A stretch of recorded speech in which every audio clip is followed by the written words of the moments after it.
Tem alguém que está dentro da primeira vez? Vamos então para a nossa leitura. Aqui o livro Justiça Divina para o Espírito Emmanuel para a Evangelizar de Chico Xavier. Viverás para sempre.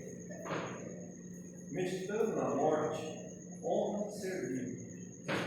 A instância carnal que te hospedas por algum tempo.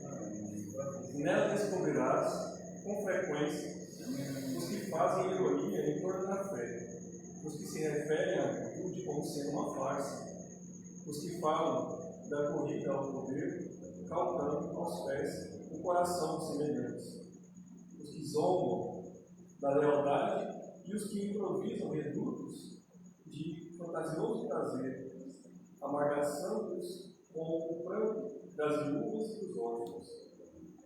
Não te padronizes pelo figurino moral que apresenta, porquanto, qual acontece contigo, ainda que não queira, permanecem de viagem na terra. E cada um prestará contas de si próprio, no momento oportuno. Se a semente conseguisse ouvir-nos acerca da valiosa tarefa de que se incumbirá na alimentação do povo, quando estiver convertido em árvore, talvez nos recusasse os vaticínios. E se a lagarta pudesse escutar-nos sobre a futura condição que a espera, dentro da qual voitará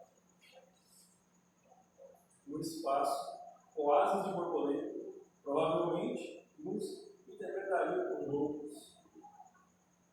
Não te molestem assim as considerações pueris dos irmãos nossos que procuram transformar a vida terrena em floresta de impulsos selvagens, gastando a existência em caça e pesca de emoções inferiores.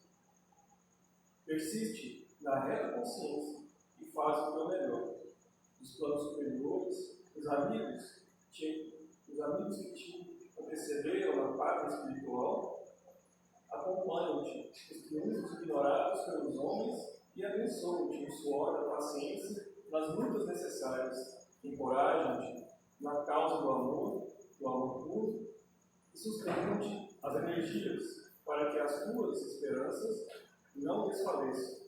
Comunicam-te as alegrias, as dores, ensinando-te a semear a felicidade dos outros, para que recolhas a felicidade maior. Se tropeças, estendem-te os braços, e se choras, enxugam-te as lágrimas.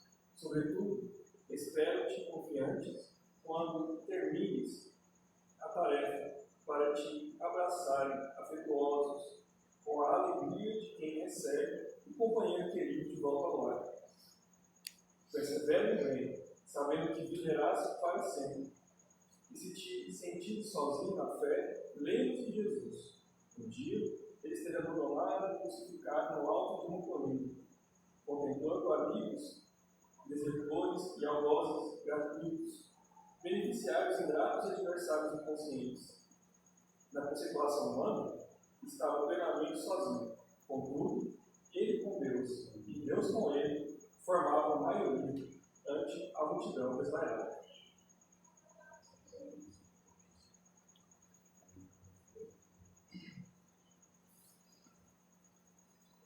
Nesse momento, rogamos a Deus, nosso Pai, nosso Criador, a Jesus, nosso Mestre, aos queridos guias e mentores espirituais presentes, que possam abençoar essa noite, que possam abençoar o nosso palestrante, Luiz Fernando, e a todos nós que vamos ouvir, que possamos ter os nossos canais de recepção favorecidos, que possamos receber a mensagem, internalizar, refletir, praticar, para que possamos fazer com que o ensinamento de Jesus, o ensinamento do Evangelho, esteja dentro de nós e que possa também partir daquilo que construímos internamente, colocar para fora, através do serviço a Deus, do serviço ao próximo, do serviço mesa, nossa comunhão com Deus, nossa comunhão com Deus que está dentro de nós. Ave Maria, cheia de graça, o Senhor é convosco, bendita sois vós entre as mulheres, e bendito é o fruto do vosso ventre, Jesus. Santa Maria, Mãe do Divino Mestre, rogai por nós, os seres em evolução, agora e na hora da nossa passagem desse sítio. Com a palavra, nosso amigo Luiz Fernando.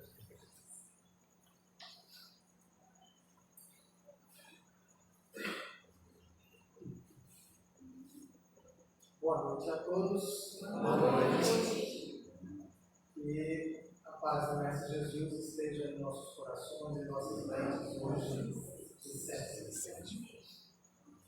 Meus irmãos, hoje nós temos um tema que é bastante provocativo. Nós professamos a doutrina espírita, então nós buscamos, através do conhecimento da doutrina e, evidentemente, dos ensinamentos de Jesus, luzes para que nós possamos caminhar a nossa trilha evolutiva, compreendendo onde estamos, como estamos, por que estamos, e, evidentemente, buscando ferramentas para aliviar as nossas dores, as nossas dificuldades, os nossos sofrimentos. Nosso tema hoje é a convivência na evolução espiritual. E essa convivência ela pode ser entendida, ou observada, ou vivida sob vários aspectos. Da nossa convivência familiar, convivência no trabalho profissional, convivência religiosa dentro do centro espírita, convivência social lá na rua, enfim, várias formas para a gente conviver. Mas o tema é muito extenso, então hoje eu gostaria de convidá-los para que nós pudéssemos fazer uma reflexão de uma forma mais objetiva sobre uma convivência que todos nós, com certeza, experimentamos, que é a nossa convivência familiar. Essa é danada, né? Porque nós sabemos que não existe família perfeita. Por uma simples razão, nenhum de nós é perfeito. Portanto, a nossa família é formada por indivíduos imperfeitos, inclusive nós mesmos, e ela, obviamente, por naturalidade, também é imperfeita. E aí nós vamos percebendo como esse aspecto precisa ser entendido. Quando a gente olha para a convivência familiar, para os indivíduos da convivência familiar, nós vamos olhar sobre três aspectos. Primeiro, o aspecto físico, que é a linhagem genética, né? Pai, mamãe, filhos, ali tem uma linhagem genética. É claro que, às vezes, na maioria esmagadora dos casos, o marido não é parente da esposa. Existem casos que são, mas a maioria não são. Então, ali são duas linhagens genéticas diferentes que se unem para ter uma linhagem genética, que são os filhos. Como também pode ter pais adotivos, filhos adotivos, e que fisicamente não há aquela linhagem genética, o DNA, que a gente chama. Tudo bem, isso é uma coisa física, material, que a gente sabe que nem sempre, ou na maioria dos casos, não é um problema. Esse é um aspecto. Outro aspecto é o aspecto psíquico, mental, psíquico, e o outro aspecto é o aspecto espiritual. Esses dois, o bicho pega. Nesses dois a gente precisa aprofundar um pouco mais. Por quê? Para a gente poder entender como que cada um de nós está inserido nesse processo da convivência familiar. Sobre o aspecto da mente, a psicanálise nos explica o seguinte: todo ser humano, desde que o ser humano existe na face da Terra, é um ser gregário. O que é um ser gregário? Ser gregário é aquele indivíduo que ele precisa para se desenvolver, para evoluir, de viver em grupo. Portanto, nós, seres humanos, só podemos desenvolver as nossas capacidades, só podemos evoluir sobre todos os aspectos, intelectual, espiritual, cognitivo, enfim, sobre todos os aspectos, se vivermos em grupo. Isso é o ser humano gregário. E é muito interessante porque essa capacidade de conformar a nossa psique, o que é a nossa psique? é a junção da nossa capacidade racional com a nossa capacidade emocional. Quando nós ajuntamos essas duas capacidades em equilíbrio, nós temos um indivíduo equilibrado. Muitas vezes a gente tende muito para o lado racional ou tende para o lado emocional, gerando, evidentemente, um desequilíbrio no indivíduo. Bacana. Mas é muito importante a gente entender que a necessidade do outro na nossa vida, ela existe para que nós possamos nos reconhecer. Ela existe para que nós possamos compreender os nossos valores. E a nossa primeira relação gregária é aquela que é feita com os nossos pais, ou com a nossa família, ou com cuidadores. E essa primeira relação gregária, ela é tão importante porque é ela que constrói os nossos primeiros afetos. Constrói o nosso amor, o nosso ódio, a nossa limitação, o nosso pertencimento, o nosso limite, a nossa autoridade, enfim, são esses processos que vão sendo construídos desde a infância. E o que é muito interessante que a gente precisa entender, que por que então, quando na fase adulta, que eclode os problemas familiares maiores? Porque a nossa formação da psique de qualquer ser individual, ela é formada em setenários. O que é setenário? É de 7 em 7 anos. Então, para você formar no início, do 0 aos 7 anos, é a hora mais fácil de você transformar a psique de um ser humano. Trabalhar o seu racional e o seu emocional. Ou seja, do 0 aos 7. Aí a gente vê muitas vezes, você está no shopping, andando numa loja, alguma coisa assim, e você vê um menino dando birra, né? Deitado no chão, encerando o chão, de tanta birra que está dando. Aí você passa do lado assim, a mãe muito sem graça, assim, nossa, esse menino tem um temperamento que você não tem ideia. Aquilo ali já é uma necessidade dos pais colocarem limite.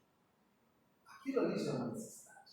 E aí vai até os 7 anos, que é o momento mais fácil. Dos 7 ao 14, você ainda tem algum tipo de capacidade de interferência.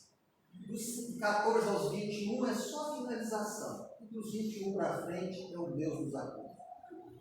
Por quê? Porque o indivíduo se torna efetivamente um adulto e aí é a hora dos contrastes, dos embates, dos desafios acontecerem dentro da família.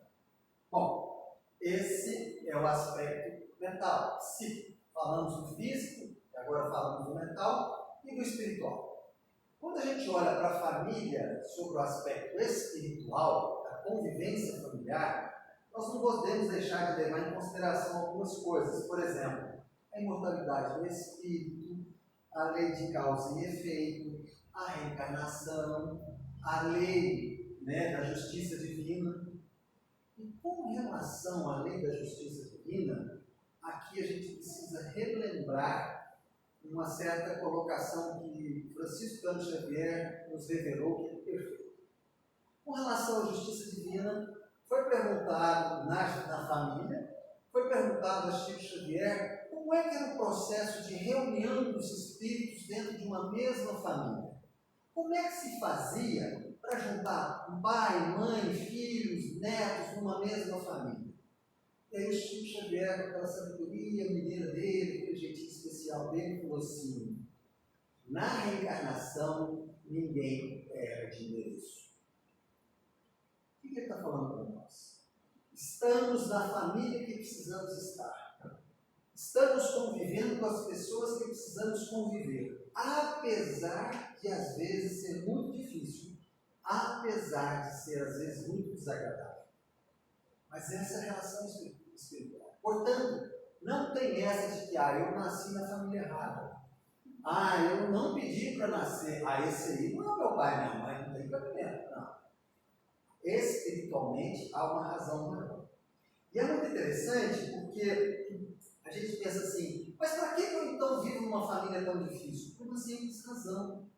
Pela razão pela qual todos nós estamos encarnados. Reencarnamos para desenvolver a nossa qualificação moral. Porque é transformando-nos moralmente que nós vamos evoluir espiritualmente. Então é pegar as nossas mazelas morais, orgulho, vaidade, prepotência, violência, e transformar em virtudes. Amor, bondade, fraternidade, indulgência, benevolência, perdão. É esse o processo. E é exatamente no desafio de uma família complicada, difícil, que nós vamos fazendo esse exercício evolutivo espiritual. E muitas vezes, nós espíritas temos um olhar equivocado sobre a questão kármica familiar. A gente olha para o nosso parente e pensa assim: tudo bem, hoje eu estou te aguentando a minha família, mas eu vou fazer tudo que eu tenho que fazer para pagar esse karma, porque eu não quero nunca mais voltar para essa família, eu não quero nunca mais ter você na minha vida. Não é assim? Só que isso é uma meia-verdade. Por que isso é uma meia-verdade? Porque, claro que nós estamos fazendo resgate de vidas passadas, mas esse resgate não é puramente você pagar a dívida que você tem com aquilo. É muito mais do que isso. É você aprender com as suas mazelas morais que geraram aquela dívida. Porque se a gente pagar a dívida sem olhar para as nossas mazelas morais, a gente corre o risco de pagar a dívida com esse parente e logo ali na frente contrair uma nova dívida com um novo espírito que vai ter que reencarnar numa nova família na próxima geração. Ou seja, a gente fica igual o cachorro correndo atrás do rabo e não sai do lugar. Então, quando a gente olhar para a nossa família, que a gente vê para as nossas dificuldades familiares, nós temos que pensar: o que eu estou fazendo dentro dessa família? Por que razão eu estou aqui dentro? E aí é muito simples, né? O Espiritismo nos explica isso de uma forma muito clara. Que todos os nossos sofrimentos são causados pelas nossas mazelas morais. Quanto mais mazelas morais eu tiver, mais eu sofro na vida. E é interessante porque quando você olha a convivência familiar, nessa dinâmica, existem dois desafios que merecem uma atenção especial. Dentro de uma convivência familiar tem vários desafios, mas tem dois que são muito difíceis. Qual? A própria convivência, você conviver com aquele familiar complicado, e a intimidade familiar. Esses dois são muito difíceis. Vamos falar um pouquinho de cada um deles. Vamos lá. Quando você fala de família, convivência familiar, quem é o nosso parente? Quem é o nosso familiar difícil? O nosso familiar difícil é como se ele fosse um telão que nos mostra em detalhes quem nós somos. O que é? Você está falando que eu sou parecido com esse parente, que eu não dou conta dele, que eu tenho raiva dele, que eu tenho dificuldade dele. Você está falando isso? Exatamente. Por quê? Observe que coisa interessante. É muito mais fácil a gente ver o defeito no outro do que ver em nós mesmos. E o que é muito interessante é porque aquele defeito que o outro, que eu não gosto dele, mas o defeito que ele tem, que eu não tenho, eu não estou nem aí. Mas o defeito que ele tem, que eu também tenho, esse me incomoda. Como me incomoda o defeito que ele tem, que eu tenho também. Então, o maior equívoco é a gente querer criticar, né? Ou a gente querer acusar o outro sem nos observar. Porque quanto mais eu acuso o outro, quanto mais eu critico o outro, menos eu tenho consciência de mim mesmo. E cada vez que eu tenho menos consciência de mim mesmo, eu não vou me reconhecendo. E eu só posso trabalhar as minhas mazelas morais se eu me reconhecer. Vou dar um exemplo para ficar fácil. Eu só posso combater o meu orgulho se eu reconhecer que eu sou orgulhoso. Eu só posso combater o meu egoísmo, por exemplo, se eu me reconhecer egoísta. A gente vê isso muito dentro do consultório. O sujeito chega lá, ele é um alcoólatra. Estou aqui, doutor, para ver se eu consigo fazer um tratamento, tudo mais e tal. Bacana. Qual o primeiro passo? Ele se reconhecer alcoólatra. Porque enquanto ele não se reconhece um alcoólatra, ele não começa a cura dele. Alcoolismo é uma doença. Qualquer drogadição é uma doença. E tudo tem cura, desde que o doente queira se curar. Então, ele precisa se observar, não, eu não sou alcoólatra, eu só tomo uma latinha por dia, só isso. Não, eu não sou alcoólatra, eu bebo todo final de semana, mas eu não sou alcoólatra. Você traz isso. Mas se ele não se reconhecer, ele não vai buscar, ele só se virar. E aí é um processo de escolha. E assim cada um vai fazendo as suas escolhas. Então, o que acontece? A convivência familiar é como se fosse um jogo de ping-pong. Está lá, bate uma bolinha para cá, tá, e os dois têm que estar jogando o tempo todo. Aí a gente fala assim, não quero jogar não. Eu não aguento essa família, eu não aguento esse familiar, quero ficar longe disso. Ok, é uma escolha. Mas se você não fizer isso nessa encarnação, você vai ter que fazer em alguma outra. Provavelmente, segundo a espiritualidade superior, a hora mais fácil, apesar de parecer difícil, é agora.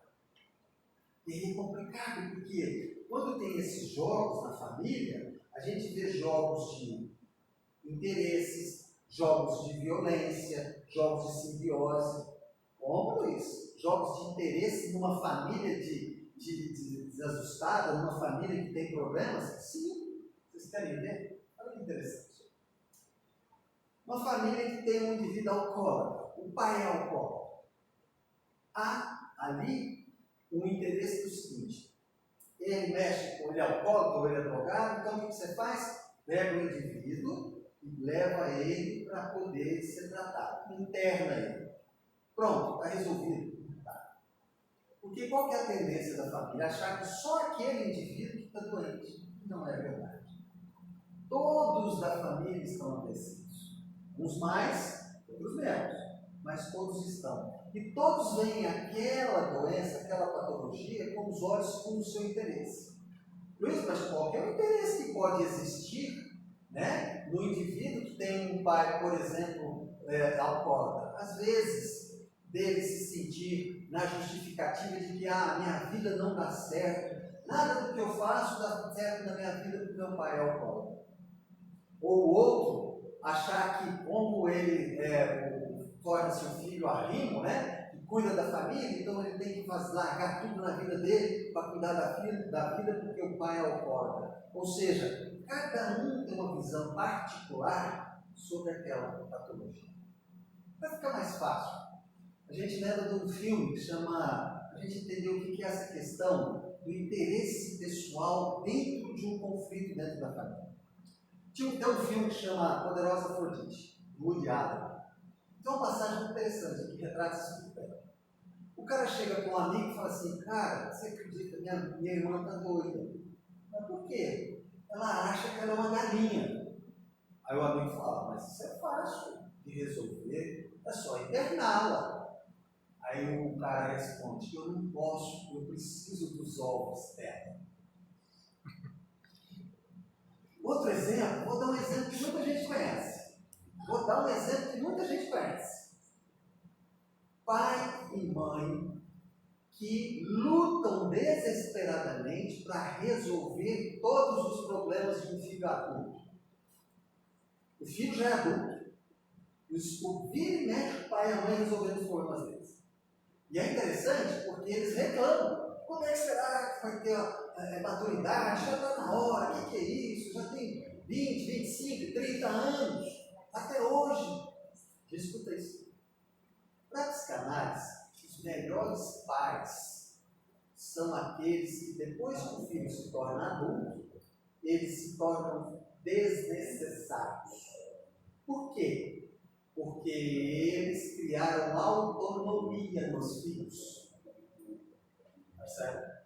Aí você fala assim, mas então qual que é o interesse pessoal, então, dos pais ficarem resolvendo o problema dos filhos? Qual é o interesse pessoal?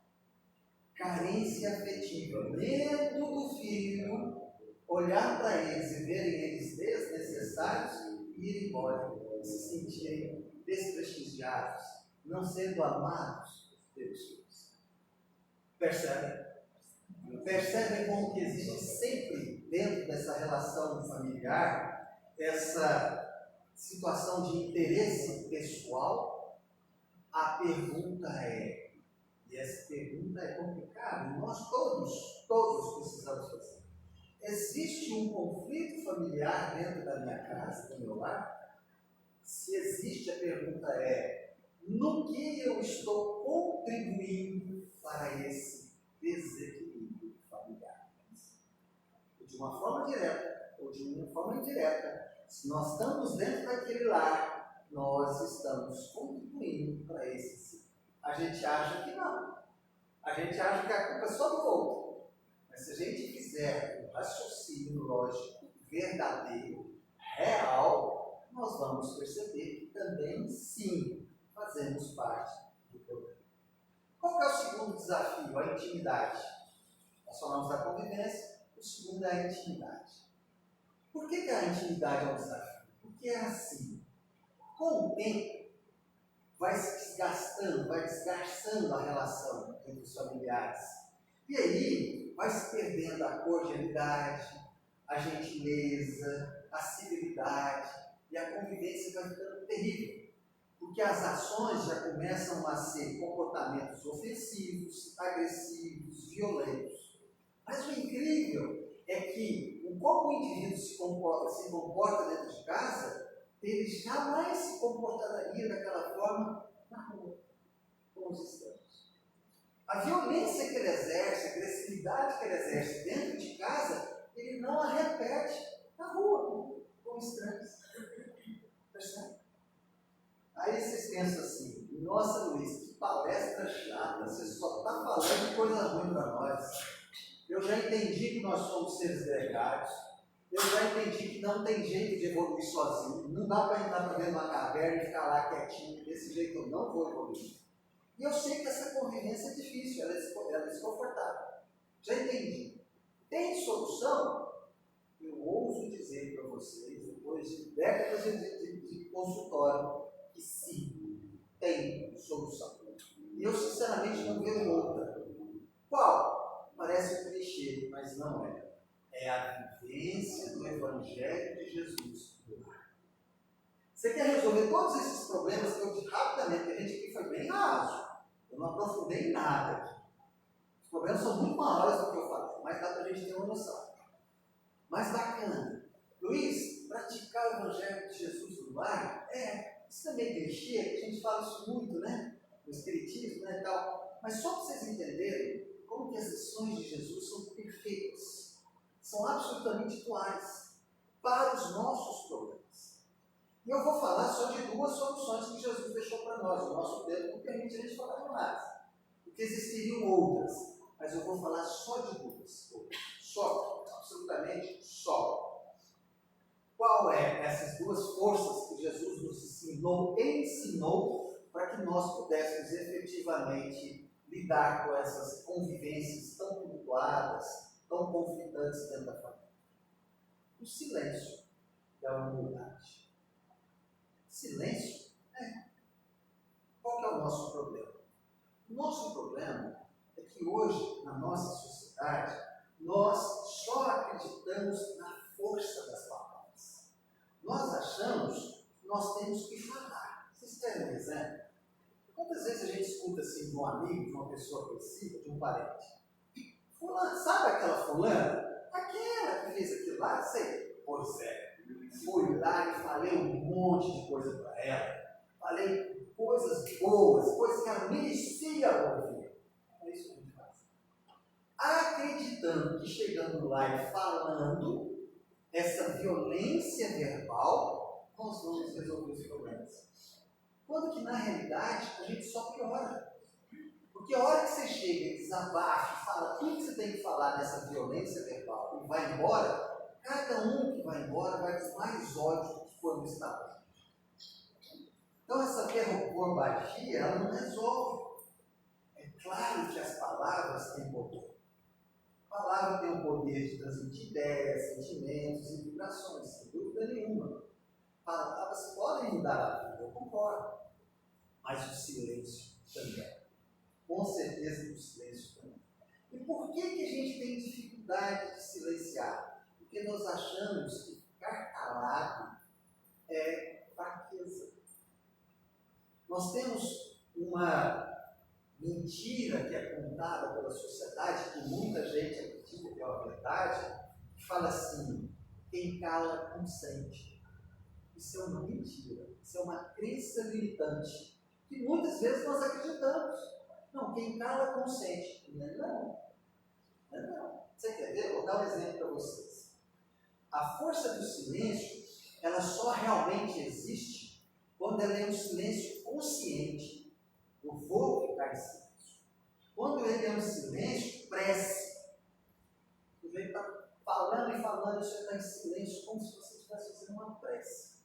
Quando o silêncio está alinhado com as forças maiores da vida. Esse é o silêncio. Né? Então, a gente vê a força do silêncio quando a relação familiar já ficou tão desgastada, tão desgastada, tão desgastada, que você não tem mais nada para falar. Aí é a hora de você ver a força do silêncio. Percebe? E aí, meus queridos irmãos, a gente precisa entender que falatório não vai resolver as questões. E aí, o que a gente tem que fazer? A gente tem que adotar, como Jesus nos ensinou, o silêncio operante. Vamos lembrar de Jesus? Ele é o nosso grande exemplo. Por que ele ensinou para nós que o silêncio é uma força tremenda? 3 passagens, tem muitas, mas eu vou falar só de 3 passagens de Jesus. Passagem da mulher adulta. Jesus, numa praça pública, calado, em profundo silêncio, escrevendo no chão. De repente, uma balbúrdia, chega aquele bagunça, aquele negócio, os homens trazendo uma mulher que foi pega em adultério, colocam ela no meio da praça, fazem uma roda em volta dela, pegam pedra e perguntam. Aí Jesus é provocado: Senhor, pode matar? Pode apedrejar? Jesus até então em absoluto silêncio. E aí ele vai e faz aquela bela pergunta que desmonta todo mundo. Né? Quem não tiver pecado, está tirando a primeira pedra. Voltou a ficar. E ficou na paz. O silêncio que Jesus usou ali impactou todos aqueles indivíduos. O silêncio que Jesus ali estava fazendo, ele efetivamente fez com que todos parassem para refletir, para peraí, o que eu estou fazendo? O silêncio que Jesus ali fez, né, é um silêncio em que ele provoca a reflexão de todos aqueles que estão em volta dele. Outra passagem, última conversa de Jesus com Pôncio Pilatos. O Pilatos tentando e falando e provocando Jesus e falando aquele negócio. Jesus em absoluto silêncio. Absoluto silêncio. Ali, naquele momento, a gente percebe como que a verdade também pode ser transmitida pelo silêncio.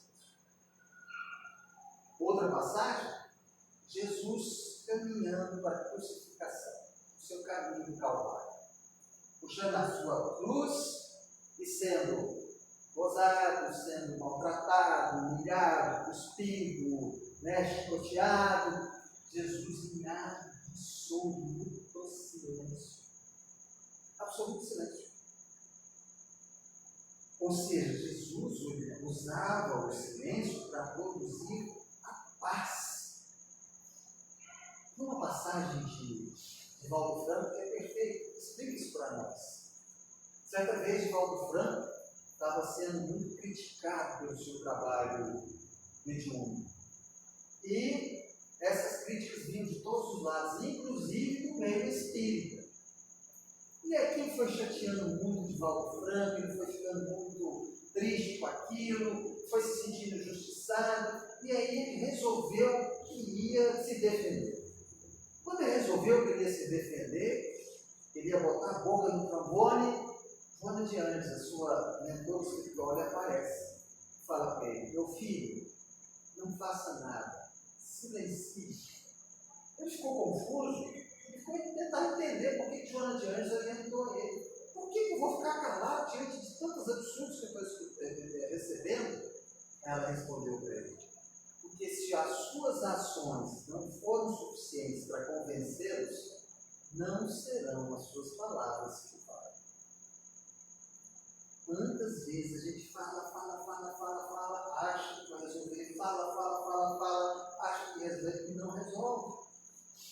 Até porque muitas vezes o que a gente fala é contrário ao que a gente faz. Nós falamos alguma coisa, mas agimos de forma contrária. E queremos ser referência naquilo que nós falamos. Vocês percebem, então, como que é importante isso? Aí vocês me perguntam assim, Luiz, mas então por que é tão difícil silenciar? Por causa da falta da outra força que Jesus nos ensinou. Temos dificuldade de silenciar porque não temos humildade. Mas o que é humildade? Será que a gente sabe o que é humildade? Muitas vezes a gente acha que humildade é aquele indivíduo que ele é simples na forma de vestir, ele é simplório na forma de falar, a casa onde ele mora é muito simples. Às vezes até a pouca higiene pessoal que ele tem, a gente acha que isso é humildade. Isso não é humildade. Isso é carência material. Então o que é humildade? Humildade, ela começa, primeiro a gente compreendendo que no reconhecimento da grandeza de Deus. Ou seja, nós precisamos compreender que tudo que tem na nossa vida tem um propósito. Nada, absolutamente nada do que acontece na nossa vida não tem um motivo. Tudo tem um motivo, tudo tem um propósito. E a gente compreender esses propósitos, que sempre são para nós aprendermos algo, com certeza é a humildade. E aí a humildade precisa ser entendida como um senso de proporção. Quem eu sou? O que eu posso? O que eu não posso? O que é possível fazer? O que não é possível fazer? Porque muitas vezes a gente perde a noção de quem nós somos. E isso em termos positivos e negativos. Nós precisamos reconhecer os nossos poderes, as nossas potenciais, a nossa força, né, de realizar as coisas. Mas precisamos reconhecer também as nossas limitações, as nossas mazelas. É quando nós nos reconhecemos que nós somos humildes. E a partir do momento em que eu tenho consciência do que eu sou, de bom e de ruim, eu percebo que eu dou conta de silenciar diante de algo que é absolutamente inconsistente para mim. Então, eu sei que nós precisamos nos reeducar para as nossas divergências familiares. E como é difícil. Mas esse processo, ele só ocorre se nós começarmos a modificar nós mesmos. Mas não. Nós queremos que o outro se modifique, que o outro se corrija. E nós vamos muitas vezes fazer os mesmos processos. E um outro ponto, a gente já caminhando para o final da nossa reflexão, um outro problema nas convivências que nós vivemos são a quantidade de agressões que a gente vive, recebe, ou que vive, ou que faz dentro da casa, desnecessárias.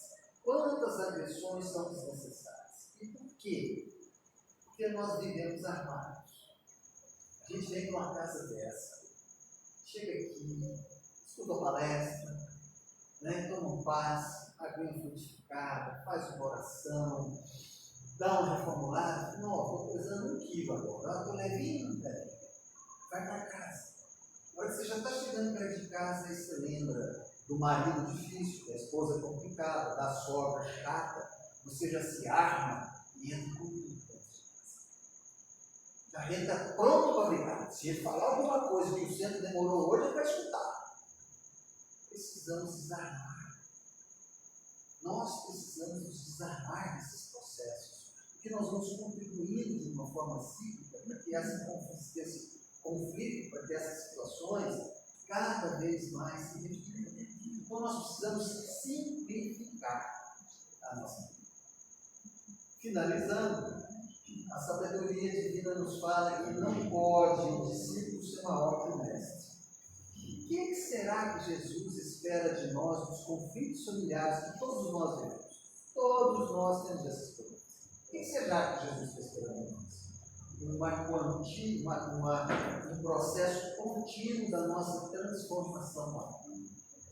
Uma atenção especial determinada em relação ao que nós estamos vivendo dentro da nossa casa. E aí, a gente não pode deixar de lembrar de Emmanuel, quando ele fala que nessas relações, ele fala o seguinte para nós: a nossa vida é um intrigado jogo de espelhos nos refletindo o tempo todo. Então não adianta a gente jogar no colo do outro, acusar o outro, falar do outro, sem olhar para nós. Porque a solução está dentro de nós. Então, o que nós temos que fazer? Nós precisamos florescer onde Deus nos plantou. Onde que Deus nos plantou? Deus nos plantou na nossa família. E aí, o que Ele espera de nós? Ele espera de nós testemunhos reais, verdadeiros, de amor, de paz, de harmonia, de compreensão, na intimidade do nosso lar, para que nós possamos efetivamente florescer onde Deus nos plantou. É fácil? Claro que não. Mas se nós não tivéssemos a capacidade, a proteção espiritual, a inteligência, a força moral, nós não estaríamos vivendo no que nós estamos vivendo. Muitas vezes nós confundimos em fazer silêncio, em ser humilde, com permissividade. Permissividade é você aceitar tudo. Nós não temos que ser permissivos, porque quando você é permissivo, você aceita tudo, você aumenta o desequilíbrio da família. Então nós temos que ser o que, Luiz? Nós temos que fazer silêncio e temos que ser humildes, mas sendo tolerantes. Por quê? Porque o tolerante fala não. O tolerante põe limite. E é exatamente nessa cadência de limites que nós vamos estruturando o reequilíbrio da nossa família. Como? Fazendo silêncio, sendo humilde, como Jesus nos ensina. Reflitamos. Muitíssimo obrigado pela presença, pela atenção de todos vocês. Um beijo no coração de novo de todos. Uma boa noite. Muitíssimo obrigado pela caridade de isso. Boa noite.